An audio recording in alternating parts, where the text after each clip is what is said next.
तो hello everyone, good morning. Last turn पर Gauss law start करने से पहले एक essential term, important term which is very relevant, very essential for Gauss law, वो था कंसेप्ट ऑफ इलेक्ट्रिक फ्लक्स। और आगे जाकर सेम कंसेप्ट हम लोग मॉडिफाई करेंगे, ट्रांसफॉर्म करेंगे जब हम बात करेंगे मैग्नेटिक फ्लक्स की। बट हाल फिलहाल इलेक्ट्रिक फ्लक्स की बात चल रही थी और आपको डेफिनेशन याद होगी, dot product between field and area vector.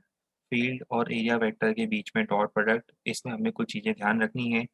Area को हमें as a vector quantity treat करना है, और अगर हम एरिया को वेक्टर ट्रीट करेंगे तो एरिया की डायरेक्शन क्या होगी? It will be taken perpendicular to the surface.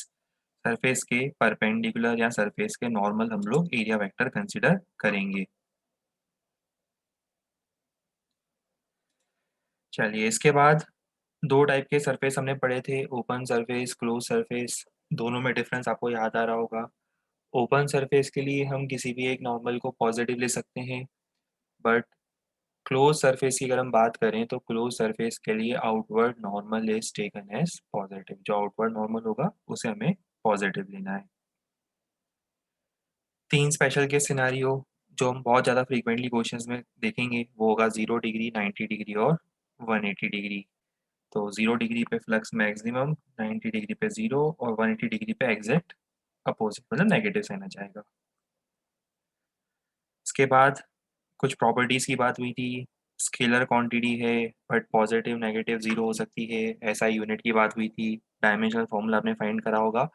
और इम्पॉर्टेंट केस, अगर किसी एरिया में फील्ड वेरिएबल है तो हम लोग डिफरेंशियल एरियाज लेकर, डिफरेंशियल एलिमेंट्स लेकर उन पे फ्लक्स फाइंड करके उसको इंटीग्रेट कर सकते हैं। फ्लक्स पॉजिटिव, जीरो, नेगेटिव कब होगा, ये सब कुछ डिस्कशन में आ चुका था।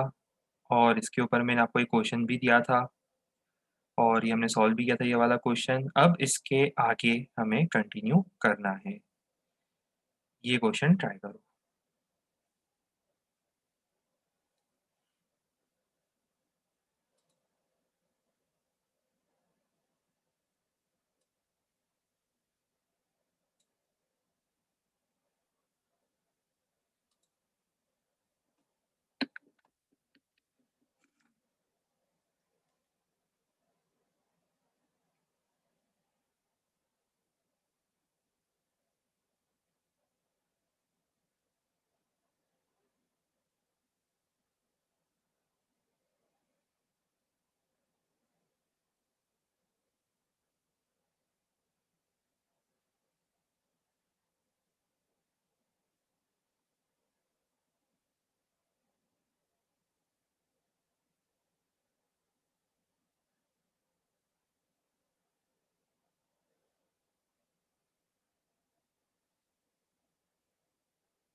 आंसर आना चाहिए 22। सबका आंसर आ भी गया होगा, आ भी जाना चाहिए था, आना ही चाहिए था, आ ही रहा होगा in fact. Flux equal to E dot S. अगर आपको फील्ड और एरिया इस फॉर्मेट में दिए तो आपको डॉट प्रोडक्ट निकालना आता है। 3 2 6, 2 4 8, 6 4 24। सॉल्व करने पर 22 न्यूटन मीटर स्क्वायर पर कूलम। ठीक है।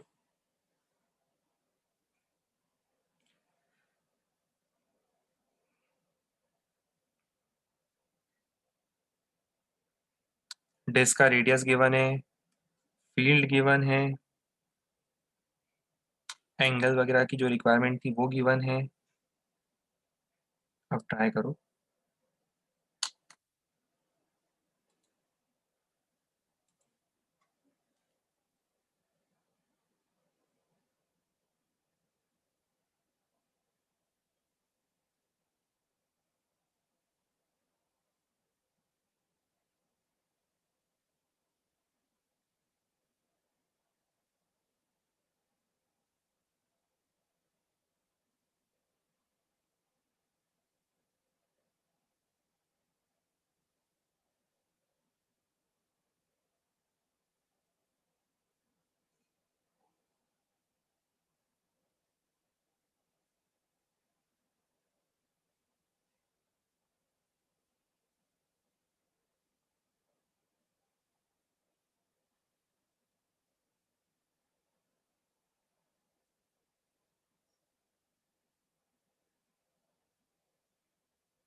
लास्ट क्वेश्चन में मैंने यूनिट वेक्टर ऐड नहीं करे।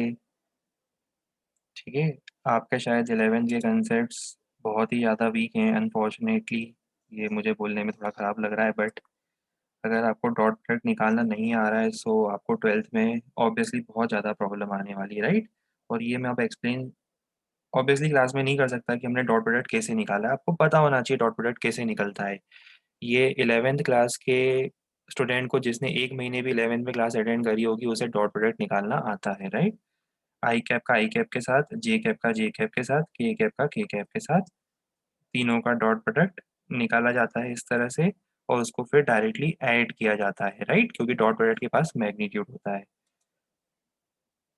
इन केस अगर आपको फिर भी डॉट प्रोडक्ट निकालने में प्रॉब्लम आती है तो प्रोबेबली मेरे वेक्टर्स के और बेसिक मैथ्स के वीडियोस जो हैं वो भी यूट्यूब पे अपलोड हो जाएंगे, तो आप वो देख सकते हो। और आपके लिए थोड़ा सा मेरा सजेशन है कि प्लीज़ देख लेना उसको, अदरवाइज मत लेना पर देख लेना। क्योंकि अगर आपके ये सब कंसेप्ट वीक होंगे तो आगे मैग्नेटिज्म में तो हम लोग वेक्टर्स वगैरह और ज़्यादा यूज़ करेंगे, तो तब तो आपको फिर प्रॉब्लम फेस होगी। अगर ये सब कंसेप्ट वीक हैं तो आपको आगे जाकर फिजिक्स में प्रॉब्लम फेस होगी, और वो प्रॉब्लम फिजिक्स से रिलेटेड नहीं है। उसमें फिजिक्स का जो आपका वो पोर्शन होता है जिसमें हम लोग बेसिक मैथमेटिकल टूल्स यूज करते हैं, उसमें आपको प्रॉब्लम आ रही है फिर।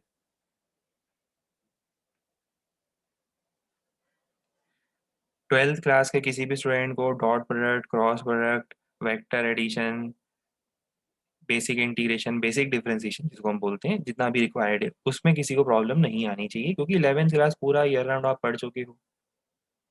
ठीक है, 12th क्लास में आ गए हो तो ये सब चीज़ें अच्छा नहीं लगता है ना आपको पूछना कभी भी। हम बता देंगे बट ऐसा पूछना नहीं चाहिए ये सब क्वेश्चन। चलो इस क्वेश्चन का आंसर आ गया।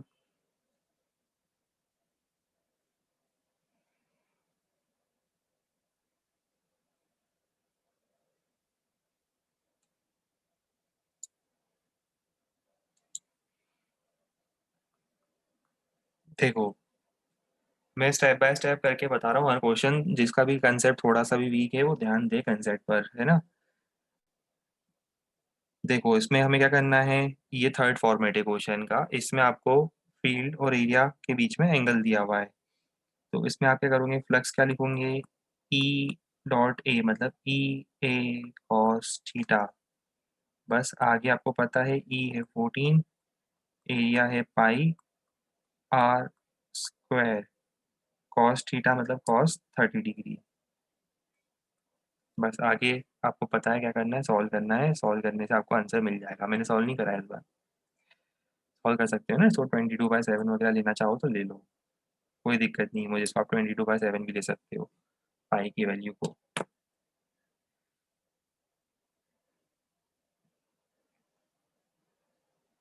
चलो अब देखो, अब क्वेश्चन में हमें करना क्या है, एक क्यूब है, साइड लेंथ स्मॉल ए का, क्यूब की साइड लेंथ स्मॉल ए है, और आपको इसके हर एक फेस से फर्स्ट पार्ट सॉल्व करना है। पहले तो हर एक फेस से आपको फ्लक्स बताना है। हर एक फेस से फ्लक्स बताने का मतलब 6 फेस है टोटल, 1 2 3 4 5 6, जितने भी फेस हैं हर एक फेस से आपको फ्लक्स बताना है।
चलो स्टार्ट करते हैं। सबसे पहले स्टार्ट करते हैं फ्लक्स थ्रू लेफ्ट फेस। इसको मैं लिखता हूँ, क्या लिखें इसको, फाई एल लिख दें। लेफ्ट फेस, एल मतलब लेफ्ट फेस। जीरो आएगा। जीरो क्यों आएगा? क्योंकि आपको देखो दो तरीके से बोल सकते हो जीरो आएगा, क्योंकि आपको पता है कि इसमें एरिया यहाँ लूंगा मैं, आउटवर्ड नॉर्मल। एरिया इधर है, फील्ड इधर है, इनके बीच में एंगल 90 डिग्री हो गया, कॉस 90, वही स्पेशल केस हो गया, जीरो हो गया। और इतना भी क्यों, आपको तो याद है ना कि जब फील्ड इस तरह से एरिया को ग्रेस करते हुए जाती है, ग्रेस करने का मतलब समझते हो? ये देखो ग्रेस करते हुए जा रही है, ग्रेस करते हुए जा रही है, इसका मतलब क्रॉस ही नहीं कर पाएगी। जो अपन ने एक फोटो बताया था आपको कल परसों, ग्रेस करती हुई फील्ड, तो वो एरिया को क्रॉस नहीं कर पाती थी, तो जीरो। इसी लॉजिक से अगर आप राइट फेस को देखो तो आप तो बोलोगे इससे भी सर फ्लक्स जीरो है, फिर तो बिल्कुल है जीरो, क्योंकि राइट फेस में भी कोई फील्ड लाइन क्रॉस नहीं कर पा रही है, क्योंकि फील्ड लाइन ऊपर जा रही तो राइट फेस को भी कैसे क्रॉस कर देगी। और वैसे ही जो फ्रंट फेस है, ये दिख रहा है फ्रंट फेस, फ्रंट फेस के लिए भी सेम लॉजिक है। फ्रंट फेस की जो एरिया है वो आपकी तरफ है, वो फील्ड ऊपर जा रही है, फिर से एंगल 90 डिग्री हो गया, तो flux through front face is also zero. और फ्लक्स थ्रू बैक फेस, ये जो पीछे वाला फेस है,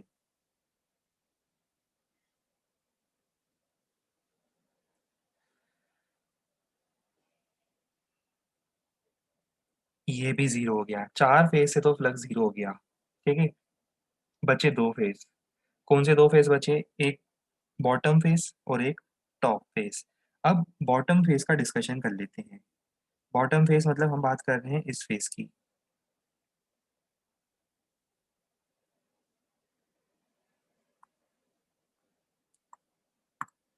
ये वाला फेस देखो, मुझे बताओ इस बॉटम फेस का एरिया वेक्टर कहाँ लोगे? आपको याद है इसका एरिया वेक्टर कहाँ लेते हैं? नीचे क्यों लेते हैं? Outward, outward normal.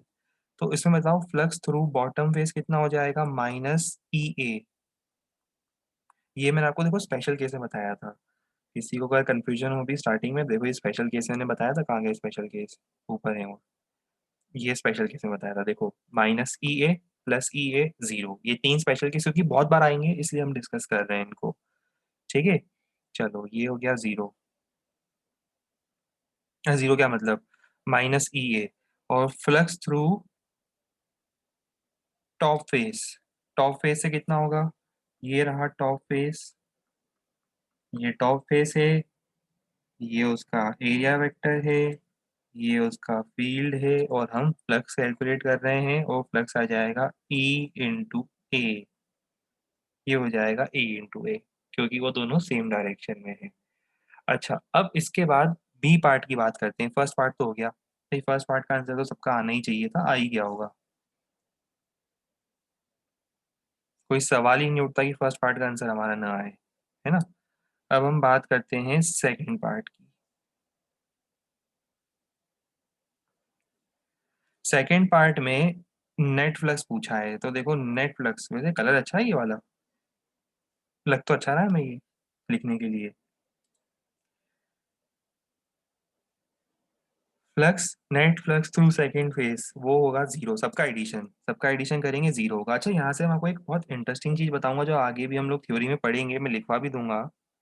Net flux पता है जीरो क्यों है? क्योंकि फ्लक्स रिप्रेजेंट करता है total number of field lines. आगे हम लिखवाएंगे थ्योरी में कि फ्लक्स जो आप फाइंड कर रहे हो, थ्योरेटिकली हम मानते हैं कि फ्लक्स क्या रिप्रेजेंट करता है? Flux represents the total number of field lines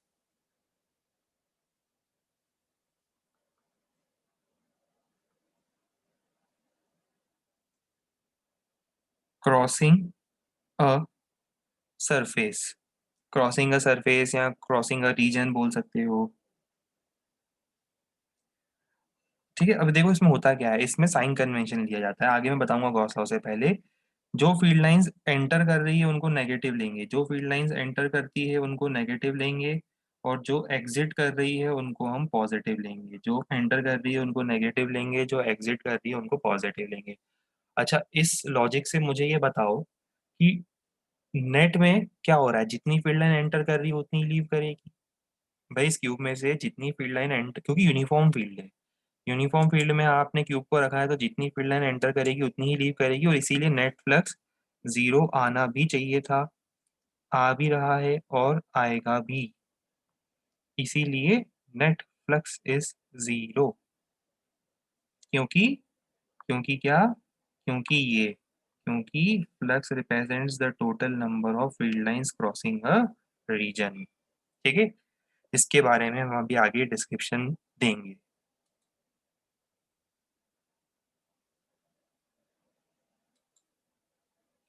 देखो एरिया क्या लिखना है मैं बता देता हूँ। साइड ए है, ये तो आप कर सकते हैं ना, छोटे मोटे मॉडिफिकेशन आपको करने हैं।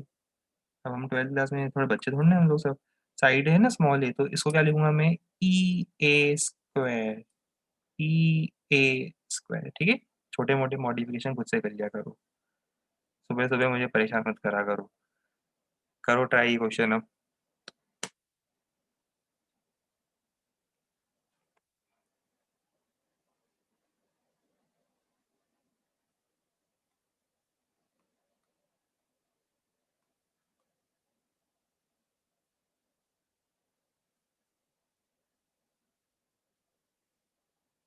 क्वेश्चन लेफ्ट में है,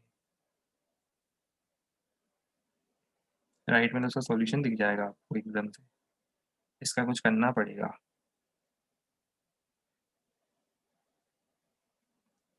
अभी देखो हमने लास्ट क्वेश्चन में लिया था क्यूब, इस क्वेश्चन में हमने लिया है सिलेंडर। क्यूब की जगह क्या ले रहा हूं मैं, सिलेंडर।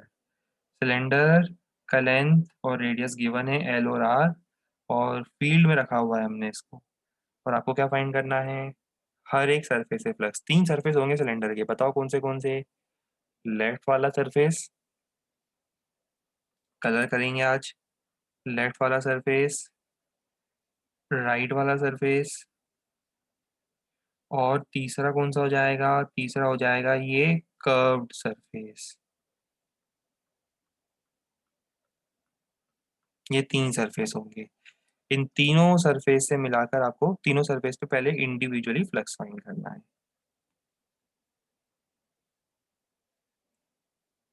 फील्ड की डायरेक्शन नहीं दिख रही है, अच्छा। तो फील्ड की डायरेक्शन भी नहीं दिख रही, कोई बात नहीं, चलो हम दिखा देते हैं फील्ड की डायरेक्शन। ये देखो,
आओ ट्राई करें।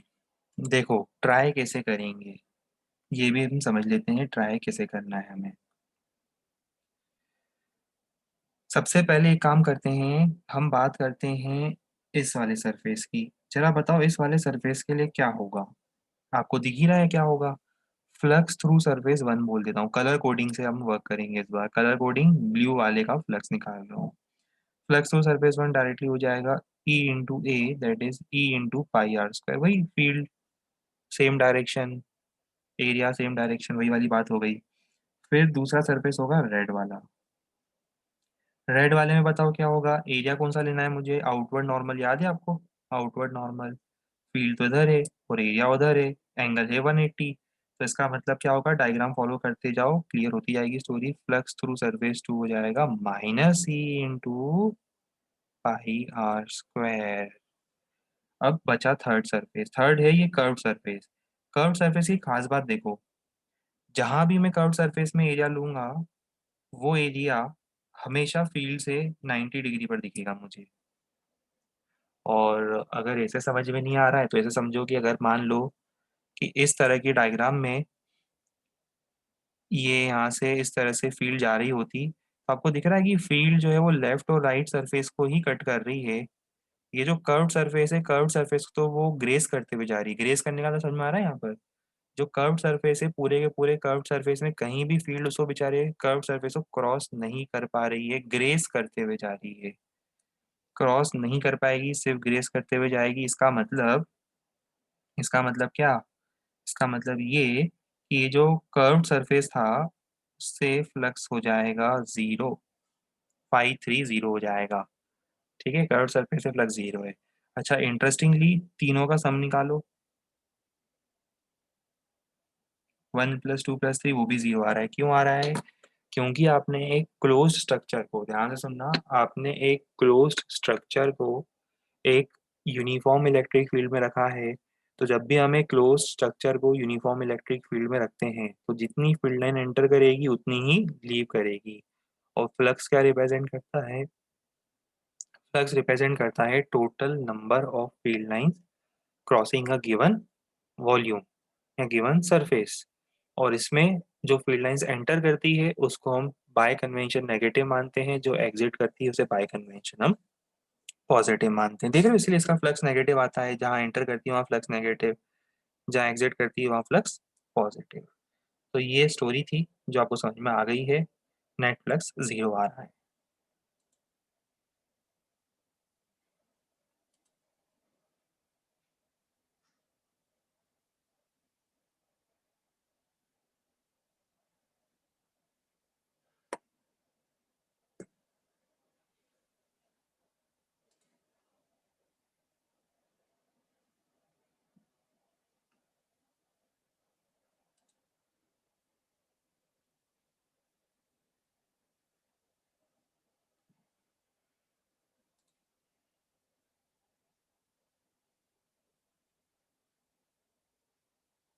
ध्यान रहे जिसको भी ये डाउट आ रहा है कि क्लोज सरफेस से हमेशा फ्लक्स जीरो होगा, नहीं। यूनिफॉर्म फील्ड में फ्लक्स जीरो होगा। नॉन यूनिफॉर्म फील्ड में हो सकता है कि कम फील्ड लाइन एंटर करे, ज्यादा एग्जिट करे, कम एग्जिट करे, ज्यादा एंटर करे, वो सब पॉसिबिलिटी बनती है, तब फ्लक्स जीरो नहीं होगा। अभी हम बात कर रहे हैं व्हेन क्लोज्ड ज्योमेट्री में। लिखवाऊंगा ये सब पॉइंट्स आगे, आप चिंता मत करो, सारे पॉइंट्स हम लिखवाएंगे। When closed geometry is placed in uniform field, तब ऐसा लिखते हैं हम।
लास्ट स्लाइड बता देंगे जिसका मिस हो गया है।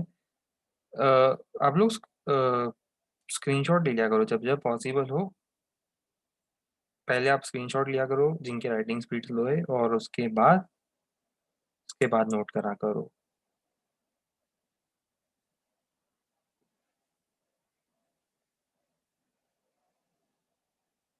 अभी देखो ये डाउट आ गया, लेफ्ट वाले का एरिया वेक्टर लेफ्ट में क्यों जा रहा है। अरे भाई मेरे, कितनी बार पढ़ाया है, ये क्लोज्ड ज्योमेट्री है, this is called closed geometry. ज्योमेट्रियों की ज्योमेट्री क्लोज्ड ज्योमेट्री।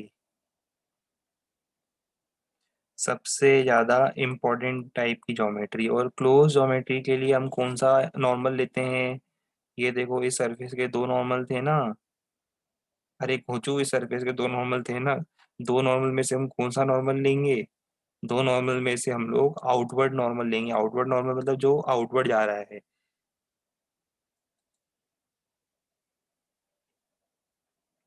अब ये क्लियर हो गया।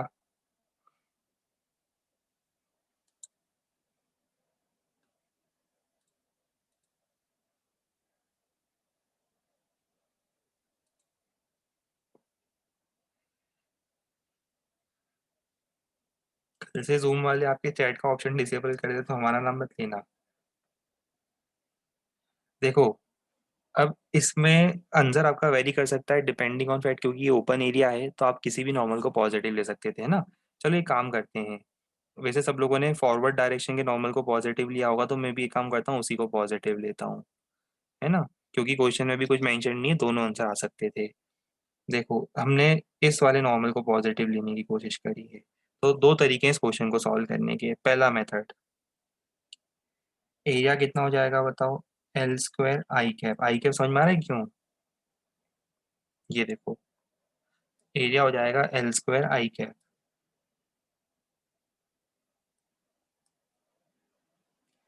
फील्ड और एरिया, और क्या चाहिए लाइफ में बताओ। बस फिर इनका निकाल दो डॉट प्रोडक्ट। डॉट प्रोडक्ट जिसको निकालना नहीं आता था हम बता दें, आई का आई के साथ डॉट प्रोडक्ट लेते हैं, और वो जाता है ए एल स्क्वायर। बी का मतलब जे कैप का जे कैप के साथ लेंगे, उसमें कुछ है ही नहीं, जे कैप में जीरो आ जाएगा। तो ये फ्लक्स आना चाहिए था। क्या हम ये फ्लक्स, ये तो मेथड नंबर वन हो गया। मेथड नंबर वन हो गया। अभी इसमें आप डायरेक्ट भी आंसर बता सकते थे। अब ये डायरेक्ट आंसर कैसे बता सकते थे, देखो इसको ऐसे इमेजिन करो कि जो फील्ड है A I cap plus B J cap, ये फील्ड कुछ कहना चाह रही है। ये क्या कहना चाह रही है बताओ। ये कहना चाह रही है कि फील्ड कहना चाह रही है कि वो एक्स डायरेक्शन में है ए आई कैप, है ना। वाई डायरेक्शन में फील्ड कितनी है बी जे कैप। मुझे बताओ कौन सी फील्ड का फ्लक्स जीरो होगा। इस फील्ड का फ्लक्स हो जाएगा जीरो। क्यों, क्योंकि वो तो ग्रेस करते हुए जा रही है। क्रॉस कौन कर रही है परफेक्टली, ये क्रॉस कर रही है, तो डायरेक्टली आंसर दे दो फ्लक्स का। फ्लक्स का हो जाएगा ए वाली फील्ड क्रॉस कर रही है, और एरिया कितना होगा, एरिया होगा एल स्क्वायर। ये आपका आंसर आ गया। दोनों मेथड से सेम आंसर आ रहा है। जिसको जो मेथड कंफर्टेबल लगे वो वाला मेथड फॉलो कर सकता है।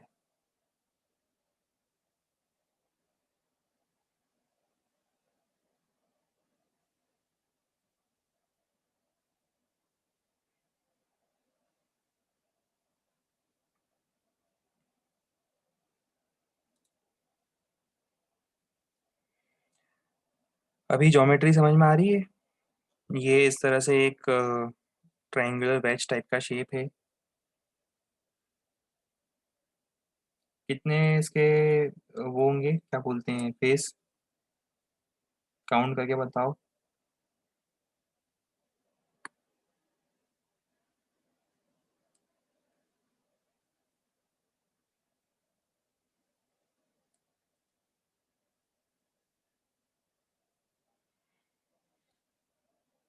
5, बिल्कुल सही। 1 2 3 4 5।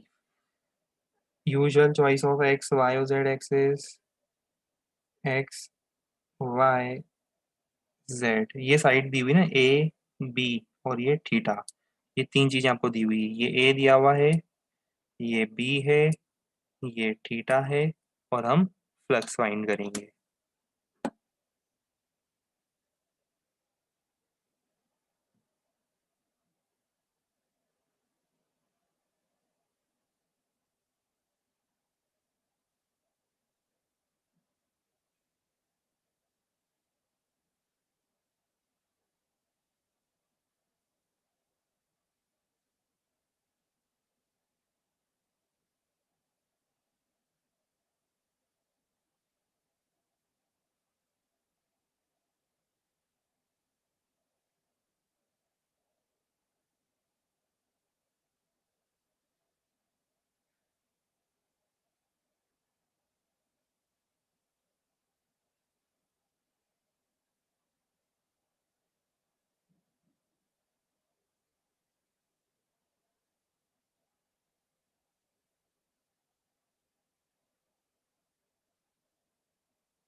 चलो अब टर्न बाय टर्न स्टार्ट करते हैं। सबसे पहले मेरा एम्फेसिस होगा फ्रंट फेस पर।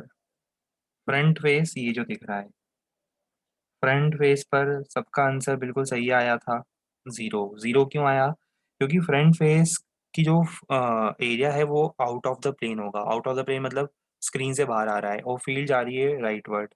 या ऐसा बोल दो कि इसको तो फील्ड ग्रेस करते हुए जा रही है। देखो ये जो एरिया दिख रहा है आपको फ्रंट वाला, ये जो फ्रंट वाला एरिया है, फील्ड लाइंस इसको ग्रेस करते हुए जा रही है, जो अभी अपन पढ़ चुके थे, है ना। तो flux through front surface is zero, flux through back surface is also zero. ये बैक सरफेस मतलब ये वाला सरफेस।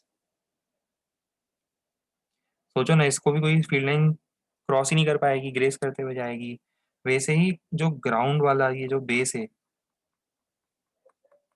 ये जो बेस है, इससे भी फ्लक्स जीरो। या ऐसा बोल दो कि एरिया नीचे जाएगा, फील्ड आगे है, पता ही आगे की स्टोरी हमें, फ्लक्स जीरो।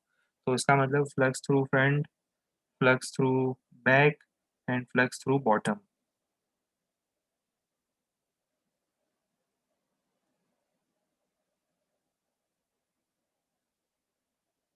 जीरो। बचा कौन सा? लेफ्ट और राइट। मतलब लेफ्ट वाला कौन सा है? लेफ्ट वाला मैं मार्क कर देता हूँ, लेफ्ट वाला ये है। हम बात कर रहे हैं अभी लेफ्ट वाले की। लेफ्ट वाला मतलब ये हो जाएगा।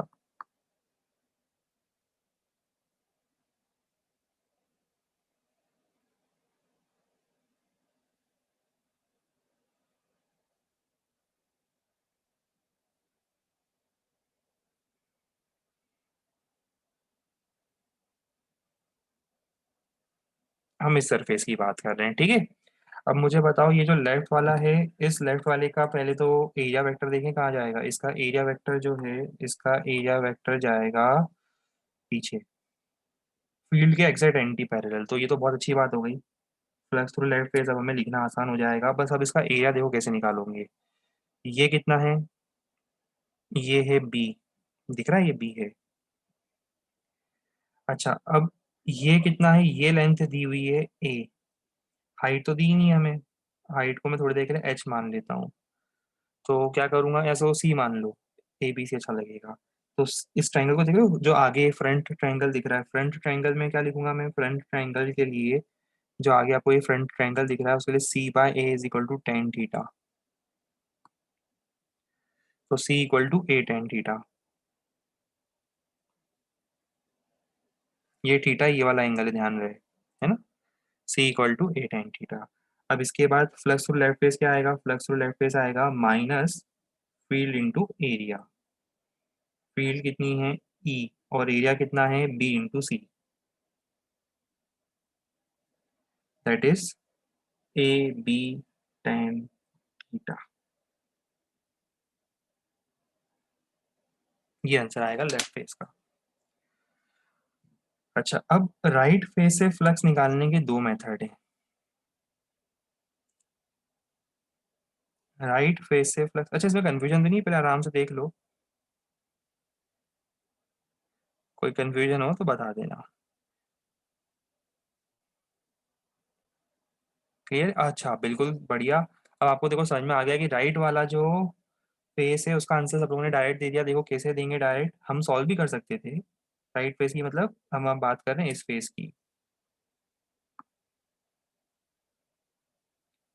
वो पहले हाईलाइट कर दें। हम बात कर रहे हैं अब राइट फेस, ये वाले फेस की।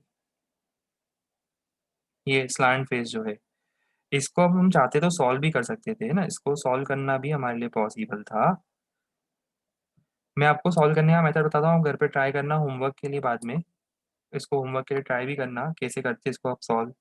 मैथमेटिकली, मैथमेटिकली आप ये करते हैं कि इसका जो एरिया है, ये देखो ये जो फेस देख रहे हैं जिसकी हम बात कर रहे हैं, हाईलाइट कर देते हैं फिर से। ये इस फेस की बात चल रही है, इस फेस का एरिया वेक्टर का लोगे, इस फेस का एरिया वेक्टर आप लोगे यहाँ पर। एरिया निकाल लूंगे इसका। एरिया निकालने में कोई दिक्कत नहीं आएगी, ये बी है, और ये लेंथ निकाल लेना आप, वही ट्रायंगल से, आगे वाले ट्रायंगल के हेल्प से एरिया निकल जाएगा इसका। और फिर देख लेना ये एंगल 90 माइनस थीटा है, ध्यान रखना। सॉल्व करके देखो, ये एंगल आपको 90 माइनस थीटा दिखेगा। और उसके बाद वही ई into A into cos of 90 minus theta से आपका आंसर मिल जाएगा। पर हम इतना करें क्यों, हम तो और जल्दी आंसर बता सकते हैं। और जल्दी आंसर कैसे बता सकते हैं, और जल्दी, सबसे जल्दी आंसर बताने का एक ही तरीका था, और वो मेथड क्या था। मेथड ये था कि हमें पता है कि क्लोज कन्फिग्रेशन है, यूनिफॉर्म फील्ड में रखा है। इससे अच्छी बात हम लोगों के लिए और क्या हो सकती है, क्लोज कन्फिग्रेशन अगर यूनिफॉर्म फील्ड में रखा है तो नेट फ्लक्स जीरो होगा। नेट फ्लक्स में 5 का कंट्रीब्यूशन था, 3 तो जीरो हो गए। अगर फोर्थ वाला ये है तो जीरो कब होगा, समझो फिफ्थ वन क्या होगा, फिफ्थ वन मतलब ये राइट वाले फेस से कितना हो जाएगा, इसका जस्ट अपोजिट। सॉल्व करके देखना, आपको यही रिजल्ट मिलेगा।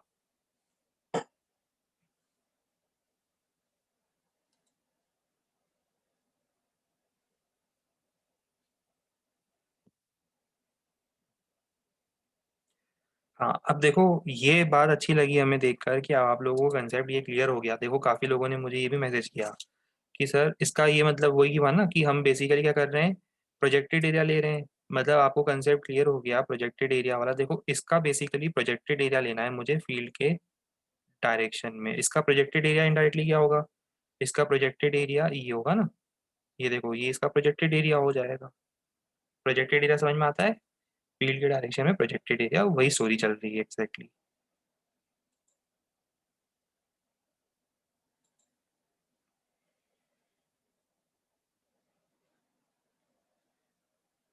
ये जो आंसर दिए हुए हैं ना उन पर रिलाई मत करना, क्योंकि ये सब गलत लिखे हैं मैंने, सब आगे पीछे लिखे हैं मैंने ये सब, इसीलिए इसको अपन गायब कर देते हैं। इससे पहले कि आप लोगों की नज़र पड़े उस पर, इसे गायब कर देते हैं। अब करो सॉल्व।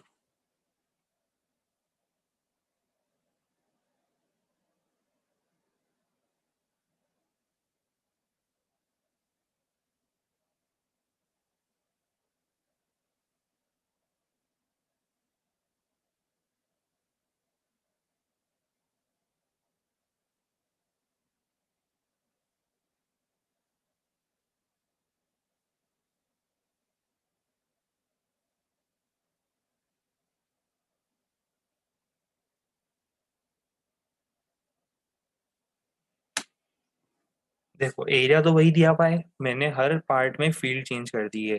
धीरे धीरे फील्ड वेरिएबल भी होने लग जाएगी।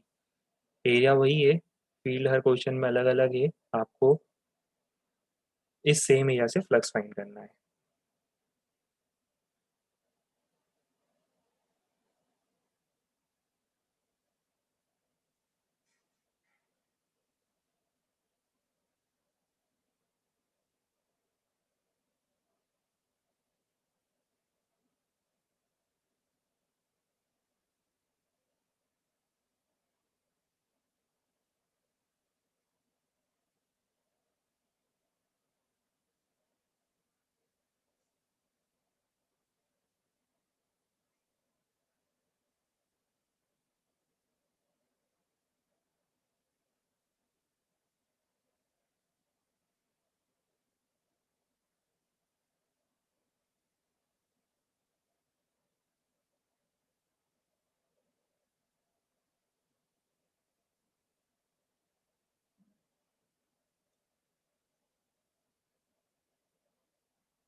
Last 60 seconds. किसी भी पार्ट में लग रहा है इंटीग्रेट करना है, इंटीग्रेट कर लो। किसी भी पार्ट में लग रहा है डायरेक्ट होगा, डायरेक्ट कर लो। सभी पार्ट का आंसर अब आ जाना चाहिए। 10-10 सेकेंड हर पार्ट के, 60 सेकेंड 6 पार्ट के।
देखो फर्स्ट पार्ट से स्टार्ट करेंगे।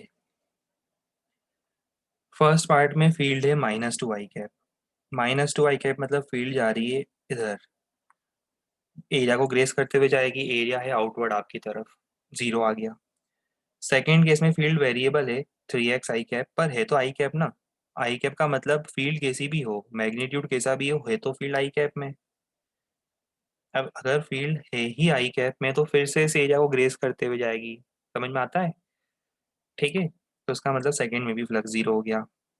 थर्ड में 4y i कैप, फिर से देखो मैग्नीट्यूड 4y है, मैग्नीट्यूड 4y है, और आई कैप तो डायरेक्शन बता रहा है। अब डायरेक्शन ही जब एक्स में है तो थर्ड केस में भी वही बात हुई कि फील्ड जा रही है ग्रेस करते हुए, फिर 0 हो गया। 3 पार्ट तो 0 हो गए। फोर्थ पार्ट सॉल्व करेंगे अब हम। 5k cap. पहली बात तो देखो के कैप मतलब बाहर आपकी तरफ, और 5 की वैल्यू है, मतलब इस बार फ्लक्स डायरेक्टली निकाल सकते हो 5 इंटू ए। 5 इंटू ए एरिया मतलब L इंटू बी। समझ में आया? डी पार्ट तक देखो, उसके बाद हम आगे के पार्ट की बात करेंगे। A B C और D, हाँ या ना?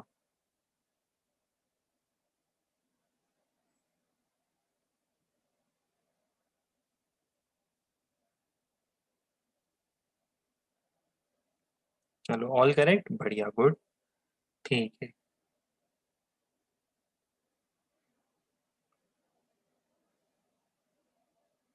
कुछ लोग ना इतने आलसी हैं, सुबह सुबह उठ के उनको ऐसा लगता है कौन मैसेज करे, कौन टाइप करे। ठीक है। वो सुबह सुबह का आलस रहता है ना कि कीबोर्ड पे या मोबाइल पे इतनी कीज प्रेस करनी पड़ेगी, कौन सुबह सुबह उठ के ऐसे का रिप्लाई करे, बाकी लोग तो कर ही देंगे रिप्लाई। कुछ लोग तो सो रहे होंगे ना, अरे ये इसी बैच में था ना वो कौन, उन्हें वो हर बार वो गेस्ट अपीयरेंस देता है, हर बार एक गेस्ट अपीयरेंस वाला। इस बैच में नहीं था क्या वो? अच्छा। चलो ठीक है। ई पार्ट। एक तो इतनी सारी बैचेस हैं, हमें समझ में आता कौन सी बैच में क्या चल रहा होता है एकदम से। ई पार्ट। टू जेड के कैप। अब देखो, टू जेड जे कैप। अब ये बताओ जे कैप का मतलब क्या हुआ? जे कैप का मतलब हुआ कि फील्ड इस बार ये इस डायरेक्शन में, वाई डायरेक्शन में। वाई डायरेक्शन में फील्ड है और एरिया आपकी तरफ है, आपको फिर से पता है ग्रेस करते हुए जाएगी, फिफ्थ पार्ट का आंसर भी हमारा जीरो होगा। अब ये देखो, टू एक्स के कैप। एफ पार्ट की बात कर रहा हूं मैं, फील्ड है टू एक्स के कैप। जरा मुझे बताओ फील्ड में के कैप लिखने का मतलब क्या है? के कैप लिखने का मतलब फील्ड है बाहर आपकी तरफ। इसको डायग्राम में बनाना थोड़ा सा पॉसिबल कम है, पर आपको समझ में आ रहा होगा कि फील्ड ऐसे के कैप में है आपकी तरफ, ये जेड एक्सिस के डायरेक्शन में, राइट? फील्ड आपकी तरफ है। चलो, पर साथ में लिखा है टू एक्स, मैग्नीट्यूड मतलब एक्स के साथ बढ़ रहा है। एक्स के साथ साथ मैग्नीट्यूड बढ़ रहा है, तो पता है ऐसे केसेस में हम क्या करते हैं? ऐसे केसेस में हम जाते हैं एक्स डिस्टेंस पर,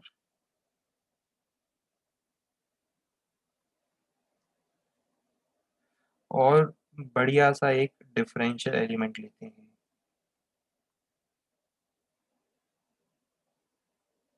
ये दिख रहा है डिफरेंशियल एलिमेंट? दिख ही रहा होगा वैसे तो।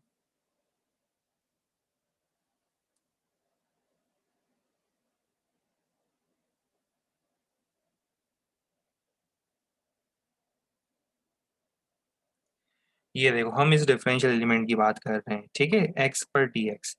जरा मुझे बताओ कि यहाँ पे फील्ड का मैग्नीट्यूड कितना है? टू एक्स दिख रहा है, ये टू एक्स केक है। और इसका एरिया कितना होगा? ये जो डिफरेंशियल एलिमेंट आपने बनाया है, इस डिफरेंशियल एलिमेंट का एरिया कितना होगा? इस डिफरेंशियल एलिमेंट एफ पार्ट की बात कर रहा हूँ मैं। इस डिफरेंशियल एलिमेंट का एरिया होगा B D X, right? B D X. अरे B height, D X width, B D X. और फ्लक्स कितना होगा? डी फाई होगा, बी डी ए। बी कितना है? Two X. बी को लिख रहा हूँ मैं, अभी मैग्नेटिक फील्ड थोड़ा पढ़ा है हमने। E d A, electric field. Electric field कितना है? Two x. और डी ए कितना है? B D x.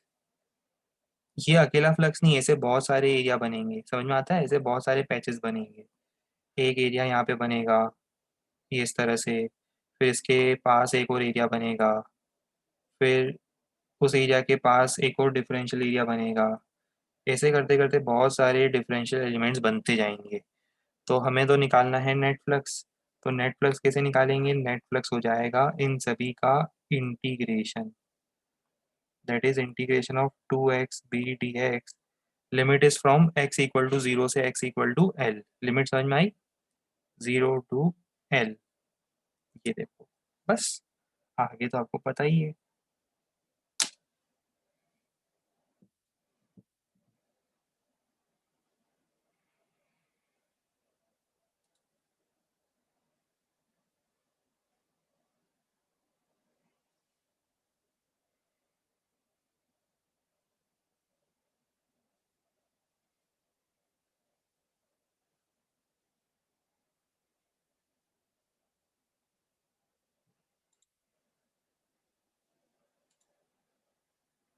अब कुछ काम की बात कर लें।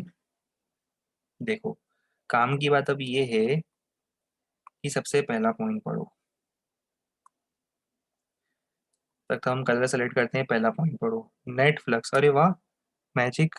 ये देखो, ये अभी ग्रीन था, अब ब्लू हो गया। देखा, मैजिक देखा। ग्रीन था, अब ये देखो, अभी ये हो गया ब्लू। कुछ भी बोलो, टेक्नोलॉजी है तो कमाल की चीज। ये सब चीजें बोर्ड पर कहाँ पॉसिबल हो पाती है। कुछ भी बोलो, टेक्नोलॉजी जो है वो है तो कमाल की चीज। रोज कुछ नया, रोज कुछ नया करने मिलता है। ठीक है। रोज हम सुबह उठते हैं और सुबह उठने के बाद रोज कुछ इसमें नया, कुछ इनोवेशन करने के लिए मिलता है। हमें तो मजा आ गया बिल्कुल इस बार। ठीक है। चलो अब देखते हैं। अब हम बात कर रहे थे नेटफ्लिक्स की, तो हम बात कर रहे थे नेटफ्लिक्स क्या रिप्रेजेंट करता है। अभी थोड़ी देर पहले डिस्कशन हुआ था इस बारे में। कल से ना इसमें कुछ इमोजी इमोजी वाला भी ऑप्शन आना चाहिए कि इमोजी इमोजी स्टिकर होने चाहिए ऊपर की, भैया कुछ स्टिकर विकर भेजना है तो क्लिक करा, स्टिकर आ गए, इसके अंदर इमोजी आ गए, GIF आ गए। वो उसकी भी हम कुछ पॉसिबिलिटी ट्राई करेंगे। ठीक है। चलो। तो अभी हाल फिलहाल नेट प्लस का रिप्रेजेंट करता है total number of field lines crossing the surface. अभी हमने बताया था किसी भी रीजन से नेट प्लस रिप्रेजेंट करता है, मैथमेटिकली हम ऐसा मानेंगे कि इट रिप्रेजेंट्स द नेट या total number of field lines crossing the surface. फिर दूसरी स्टोरी क्या बात हुई थी बताओ। कलर चेंज नहीं हुआ ना इसमें क्या मिक्स करेंगे।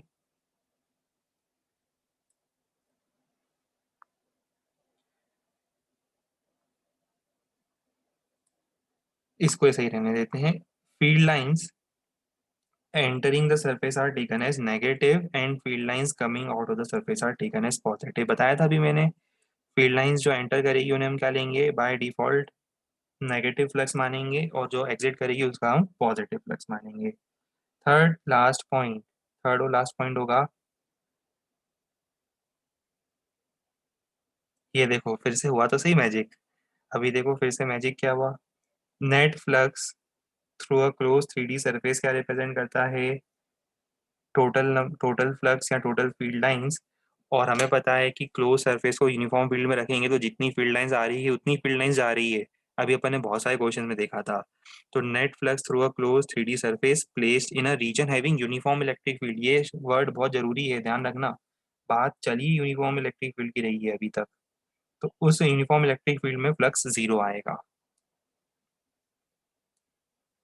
बात समझ में आ गई। तीनों पॉइंट्स क्लियर हैं, जल्दी से नोट कर लिया जाए।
चलिए अब इसके बाद बारी है कुछ और क्वेश्चंस की। अब ध्यान से देखो इस बार क्या हो रहा है। ये क्वेश्चन अभी थोड़ी देर पहले दिया था, पर याद है तब मैंने फील्ड दी थी कांस्टेंट।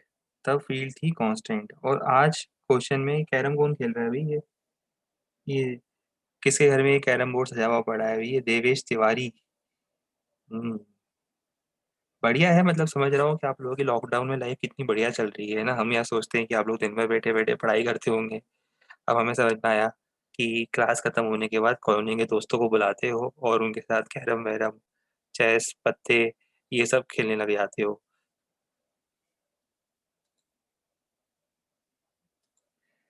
हम यहाँ सोच रहे होते हैं, टीचर लोग सब सोच रहे होते हैं कि इतने सारे असाइनमेंट मिले हैं, इतने सारे होमवर्क मिले हैं, इतना सारा रिवीजन मिला है, टेस्ट का भी होमवर्क होता है, टेस्ट का भी मतलब रिवीजन होता है। तो ये लोग पढ़ रहे होंगे घर पे बैठे बैठे दिन भर। पर यहाँ तो स्टोरी ही कुछ और चलती रहती है। हाँ, ऑनलाइन लूडो भी चलता रहता है ना, यही सब चलता रहता है दिन भर, है ना।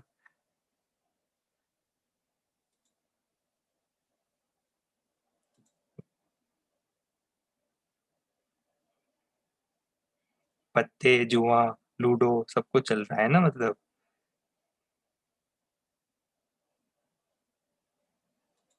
चलो अभी आपको क्वेश्चन ट्राई करना है, क्वेश्चन आपको सामने है, क्लियर होना चाहिए क्वेश्चन। की फील्ड है वेरिएबल, है एक्स में, देखो आई कैप लिखा है, आई कैप मतलब एक्स डायरेक्शन में है, पर फील्ड है वेरिएबल। और आपको नेट फ्लक्स फाइंड करना है। मतलब पहले तो हर एक सरफेस से फ्लक्स फाइंड कर लो, फिर नेट फ्लक्स फाइंड करना। नेट फ्लक्स इस बार जीरो नहीं होगा, ये मैं बताना चाहता हूँ इस क्वेश्चन के बेसिस पर।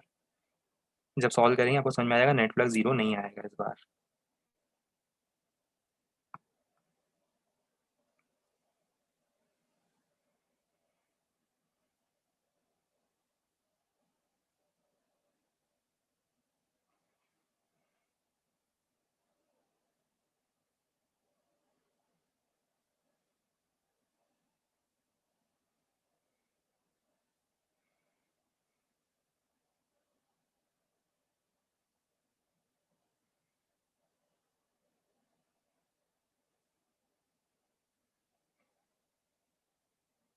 कुछ भी बोलो, एक चीज तो है कि इस पूरे सिनेरियो में भले ही लोगों को इतनी दिक्कतें आई हों, पर सबसे ज्यादा एंजॉय किसी ने किया है तो वो स्टूडेंट ने ही किया है, स्टूडेंट्स ने ही सबसे ज्यादा एंजॉय किया है ना। ये 2 साल सबसे ज्यादा अमाउंट ऑफ एंजॉयमेंट अगर किसी का हुआ है ना। 10th वालों के बोर्ड कैंसिल हो गए, 12th वालों के बोर्ड आगे पीछे हो गए, एग्जाम कैंसिल हो गए। मतलब जो बोल सकते हैं ना, अनलिमिटेड मजा अगर किसी की लाइफ में है तो वो तो स्टूडेंट की लाइफ में ही है।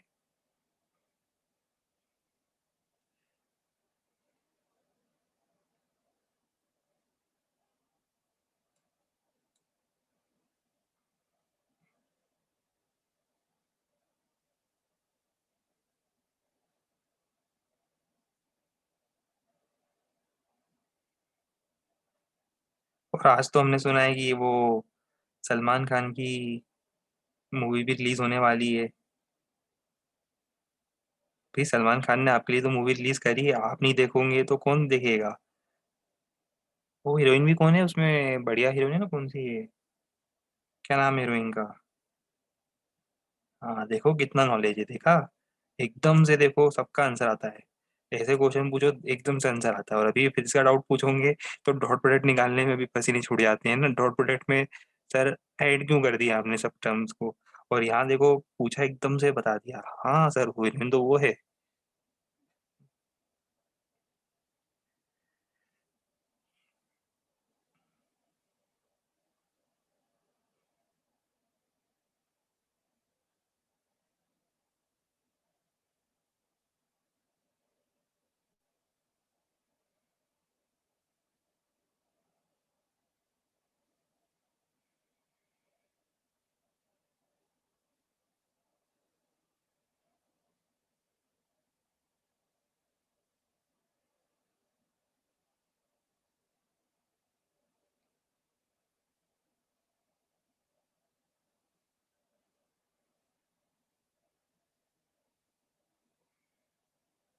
हो गया सॉल्व इतनी जल्दी, अरे वाह, बहुत बढ़िया।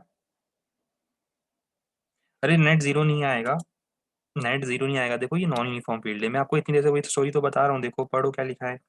मैं इसी बात पे तो इतनी देर से एम्फेसिस कर रहा था। आप लोगों का ध्यान यूनिफॉर्म इलेक्ट्रिक फील्ड पे था ही नहीं, दिशा पाटनी पे पूरा ध्यान था। हम बता रहे हैं बार बार इतनी देर से, ठीक है, कि यूनिफॉर्म इलेक्ट्रिक फील्ड में रखोगे तो ही नेट फ्लक्स जीरो आएगा। क्योंकि यूनिफॉर्म इलेक्ट्रिक फील्ड में देखो क्या होता है, मैं आपको वही समझा रहा था ना, टेक्निकल पॉइंट बार बार एक ही चीज मैं इतनी देर से समझा रहा हूँ कि यूनिफॉर्म इलेक्ट्रिक फील्ड में क्या होता है, जितनी फील्ड लाइंस आ रही है उतनी फील्ड लाइन जा रही है। अब नॉन यूनिफॉर्म इलेक्ट्रिक फील्ड का मतलब होता है कि फील्ड स्ट्रेंथ कम जाता है। यहाँ स्ट्रेंथ कम है, यहाँ स्ट्रेंथ ज्यादा है।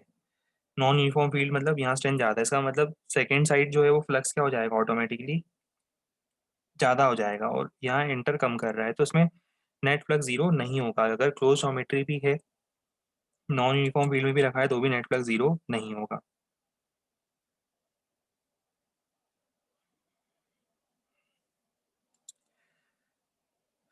लाओ, अब हम लास्ट 60 सेकेंड्स दे रहे हैं, फिर हम सॉल्व करके बताएंगे।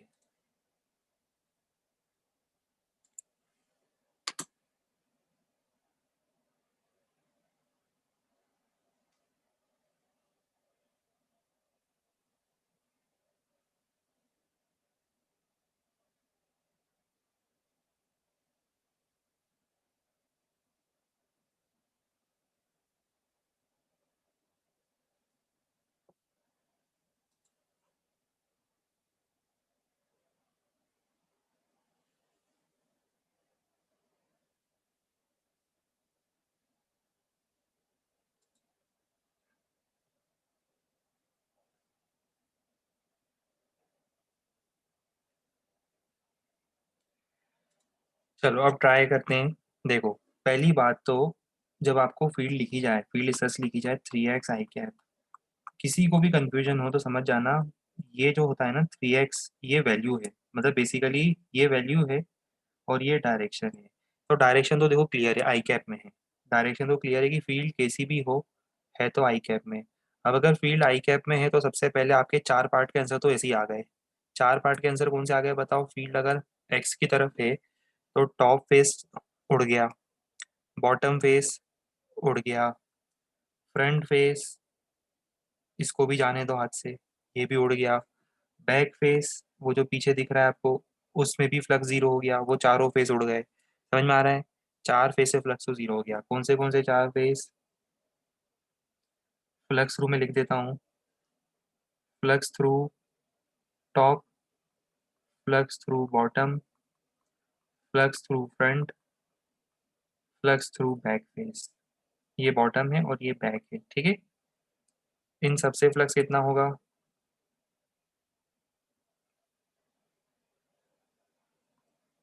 सबसे फ्लक्स होगा जीरो। बचे कौन से? दो ही बेचारे फेस बच गए। एक होगा लेफ्ट वाला, ये लेफ्ट वाला। एक तो ये लेफ्ट वाला फेस बच गया।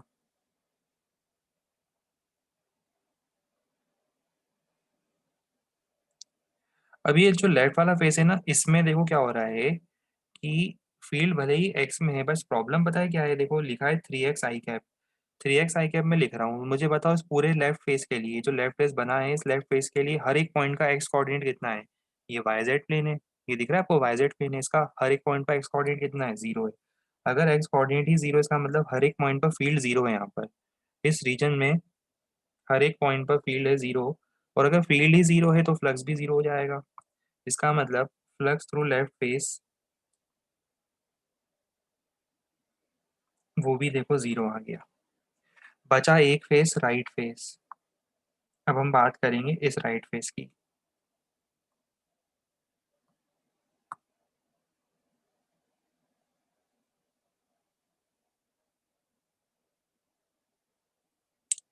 चलो अब बताओ राइट फेस के लिए क्या करेंगे। राइट फेस के लिए ये जो पूरा प्लेन है, इसमें फील्ड पता है कितनी होगी? 3a। सोचो 3a क्यों हो गई? साइड लेंथ कितनी दी थी मैंने क्वेश्चन में? ए दी थी। 3a इसलिए हो गई क्योंकि इस फेस के हर एक पॉइंट पर एक्स कोऑर्डिनेट है ए के इक्वल। वो फील्ड है 3x। 3x मतलब 3a हो जाएगी यहाँ पे फील्ड। और एरिया कितना होगा बताओ? फील्ड में ब्लैक में लिख रहा हूँ और एरिया हम पिंक में लिख रहे हैं। एरिया कितना हो जाएगा?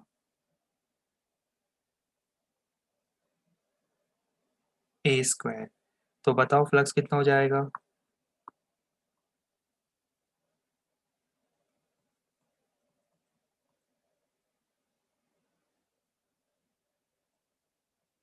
नेट फ्लक्स निकालो उस क्यूब से। नेट फ्लक्स क्यूब से कितना आ जाएगा? फाइनेट सबका सम, 1 से लेकर 6 तक सबका सम, वो भी कितना आ रहा है? 3a³। ये देखो इस बार नेट फ्लक्स जीरो नहीं आया, ऑल्दो ज्योमेट्री क्लोज थी, नेट फ्लक्स स्टिल जीरो नहीं आ रहा है।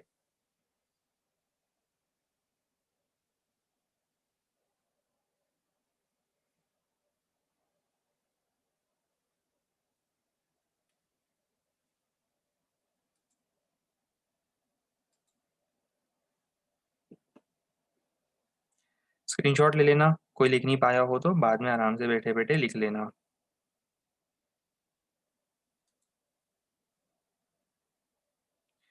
कौन सी ज्योमेट्री में जीरो आएगा, कौन सी में नहीं, मैं फिर से रिपीट कर रहा हूँ, जिसको भी डाउट है, और लेफ्ट से जीरो क्यों आया वो भी बता देता हूँ। दो डाउट आए हैं, देखो। कोई सी भी ज्योमेट्री हो, कोई सी भी क्लोज ज्योमेट्री हो, जैसे ये क्लोज ज्योमेट्री है, इस क्लोज ज्योमेट्री को अगर मैं यूनिफॉर्म फील्ड में रखता, यूनिफॉर्म फील्ड समझते हो, कांस्टेंट वैल्यू वाली फील्ड, यूनिफॉर्म फील्ड बोलते हैं उसको। अभी देखो यही क्वेश्चन हमने थोड़ी देर पहले करा था, क्यूब वाला ही क्वेश्चन हमने थोड़ी देर पहले करा था। सेम ज्योमेट्री थी, पर तब फ्लक्स जीरो आया था। क्यों आया था? क्योंकि क्यूब को हमने यूनिफॉर्म फील्ड में रखा था। तो ज्योमेट्री से मतलब नहीं है, कोई भी क्लोज ज्योमेट्री हो उसको यूनिफॉर्म फील्ड में रखूंगा तो फ्लक्स जीरो आएगा, नॉन यूनिफॉर्म फील्ड में रखूंगा तो फ्लक्स नॉन जीरो आ सकता है। अभी जैसे ये मैंने आपको स्टेटमेंट लिखवाया था, अब इस पे फोकस करना, नीचे थर्ड स्टेटमेंट, उसको याद रखना। ठीक है, ऐसे याद रखना, जिस दिन सर दिशा पटनी का डिस्कशन कर रहे थे, मूवी का डिस्कशन कर रहे थे, उस दिन सर ने ये भी बताया था साथ में, सेकेंडरी पॉइंट भी बताया था कि net flux through a close three D surface place in region having uniform electric field is zero. ठीक है, तो ऐसे याद हो जाएगा ये पॉइंट आपको। अगर आईआईटी एग्जाम के दिन भी ये पॉइंट यूज होगा ना, तो आपके माइंड में वो दिशा पाटनी और वो मूवी चलती रहेगी कि ये सर ने बताया था मूवी से रिलेटेड, ये पॉइंट भी बताया था, सेकेंडरी पॉइंट मूवी की बात चली थी, सेकेंडरी पॉइंट ये बताया था, तो याद हो जाएगा आपको। अच्छा, अब आगे किसी का ये डाउट आया इस क्वेश्चन में कि सर ये जो ग्रीन वाला फेस है, जो लेफ्ट फेस है, उससे फ्लक्स जीरो क्यों है? देखो, ये जो लेफ्ट वाला पूरा फेस है ना, ये वाई जेड प्लेन में है। कौन से प्लेन में है? इसको हम बोलेंगे it is in y z plane. Y z plane का एक्स कोऑर्डिनेट कितना होता है? हर एक पॉइंट का एक्स कोऑर्डिनेट निकाल के देखो, हर एक पॉइंट का एक्स कोऑर्डिनेट इज जीरो। जितने भी पॉइंट्स हैं, हर एक पॉइंट का एक्स कोऑर्डिनेट है जीरो। और अगर एक्स कोऑर्डिनेट जीरो है, रखो, फील्ड का मैग्नीट्यूड निकालो कितना आएगा, 3x आई कैप। एक्स की वैल्यू ही जब जीरो हो गई, 3x आई कैप में एक्स की वैल्यू ही जीरो हो गई, एक्स की वैल्यू जीरो होने का मतलब वहाँ पे फील्ड ही जीरो है। तो फील्ड जीरो होने का मतलब, जब फील्ड ही नहीं है तो फ्लक्स कैसे होगा?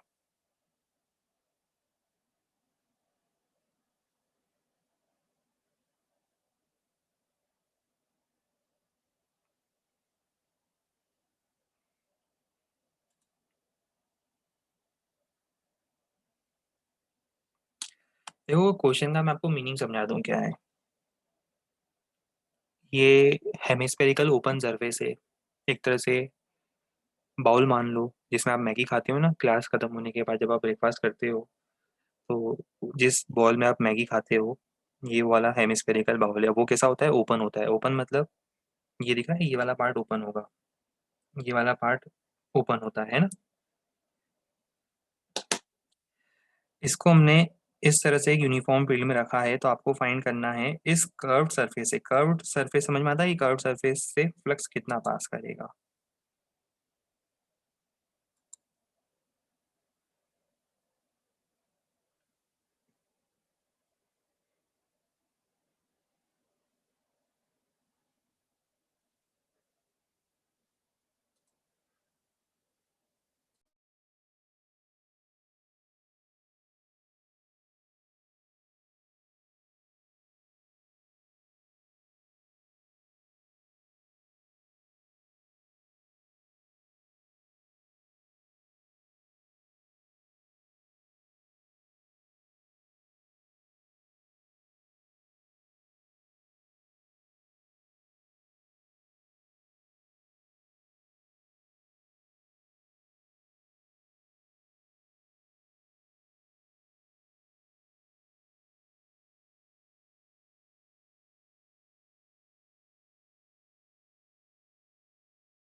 देखो, कितना डायरेक्ट क्वेश्चन था, कितना इजीली इसका आंसर आ सकता था, वो अब डिस्कस करते हैं।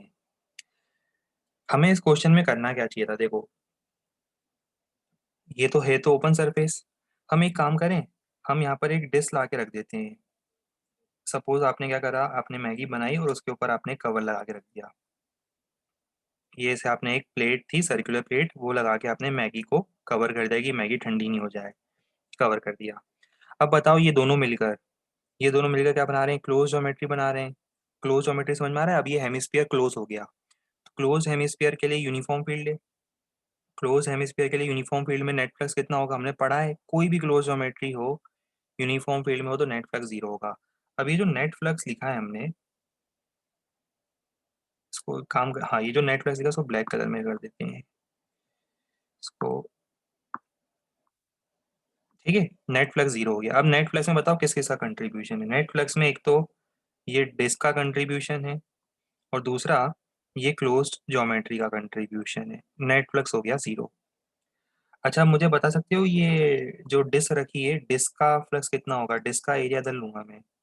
डिस्क का एरिया होगा पाई आर स्क्वायर, और फील्ड है आगे। तो ये जो पिंक कलर में लिख रहा हूँ, डिस्क का फ्लक्स है minus pi are square into E. और ये जो कर्व सरफेसेस का फ्लक्स मुझे निकालना था, तो इसका मतलब इन शॉर्ट ये जो कर्व सरफेस है इससे फ्लक्स कितना होगा? पाई आर स्क्वायर इंटू ई। ये हो जाएगा फ्लक्स थ्रू कर्व सरफेस। ये हमारा आंसर होगा।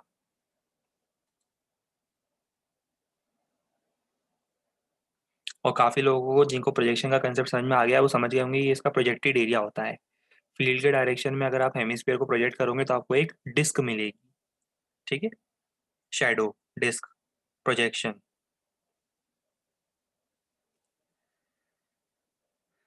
चलो ठीक है, इसी के साथ आज के सेशन को हम लोग फ्लक्स पे पॉज कर रहे हैं। नेक्स्ट टर्न की स्टार्टिंग होगी गॉस लॉ से। आज हम लोगों ने फ्लक्स और उसके कैलकुलेशन देखे हैं। आपके लिए होमवर्क सिर्फ इतना है कि आज तो वैसे डाउट क्लास में मिलेंगे भी हम लोग, याद है ना? आज डाउट क्लास है। हो सकता है 5-10 मिनट्स का डे लो, क्योंकि मेरी क्लास रहती है 4 o'clock से, तो उसको थोड़ा सा जल्दी लीव करूंगा, बट हम 5-10-5-15 के आसपास मिल जाएंगे। ठीक है, चलिए। और उसके बाद डाउट क्लास में डिस्कस करते हैं, और उसके बाद मुझे सब कुछ लगेगा तो आज इवनिंग में डाउट क्लास में हम आपको होमवर्क बता देंगे। होमवर्क वैसे आप ये मान के चलो कि अभी आपको गॉस लॉ पढ़ना है HCV से एक बार, बस इतना होमवर्क है आपके लिए। ठीक है, चलिए आगे कंटिन्यू करते हैं। Goodbye and take care.